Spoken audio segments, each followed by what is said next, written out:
talking about someone who's got speed and talent, I had a chance to talk with senior in Ryan Stevens for Plymouth State in this week's player profile and get his take of kind of how his game has changed over the last couple of seasons. No longer has he been that short-handed goaling phenomenon we saw a couple of years ago, and also what the road for him was like coming from Texas and his road to collegiate hockey here in New Hampshire.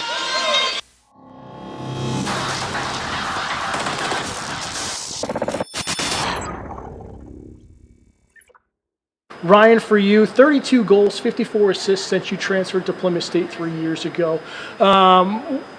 2 years ago, number one in the nation in shorthanded goals was 6. What do you attribute to your success on the ice? Well, I think it stems mostly from my ability to see the ice. I think that I see the ice pretty well. Find my line mates in the open areas, and the ability to read the play and kind of react accordingly.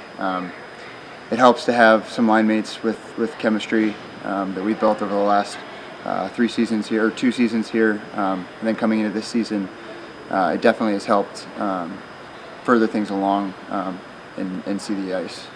Looking at things, you have traveled all over the country to play hockey.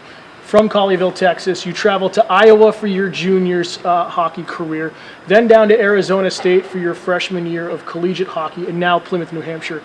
What's it been like playing hockey all over the country, and how has the different styles around the nation developed your game? Right. So obviously, there's different cultures in every part of the country. I mean, from the Midwest to the West and now the Northeast. It's definitely just a people change, which is nothing I'm afraid of or anything like that. It's actually kind of shaped who I am, being able to see all the different kinds of people out there. But as far as hockey, the style isn't too much different.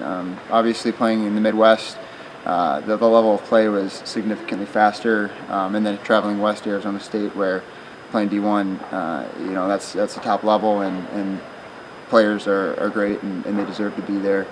And then back here east, and it's not much of a change. A little bit slower, but it's still competitive, and everybody wants to win every single night.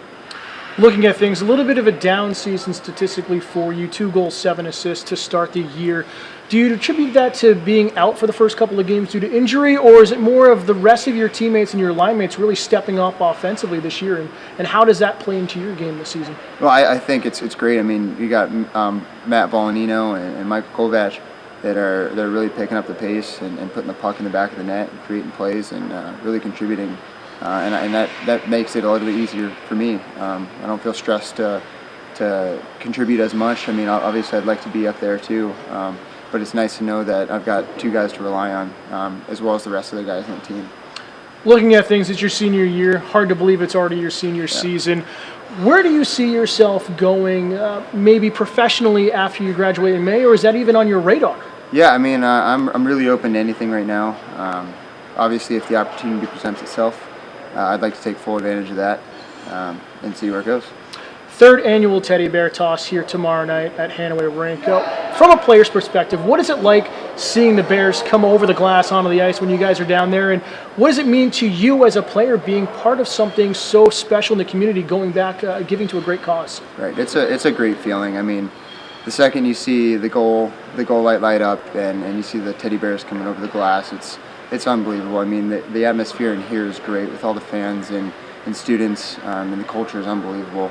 And it's an unbelievable cause. I mean, giving back in the smallest way, it makes us feel good, and whatever we can do to help, we want to do.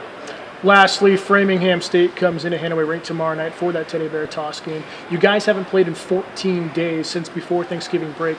What do you guys need to do against the Rams to get the win? Again, you guys have had the number of the Rams of Framingham State really since the formation of the Mascot. You guys are 24-1-2 against them. But still, what do you have to prepare for against them and get the win tomorrow night?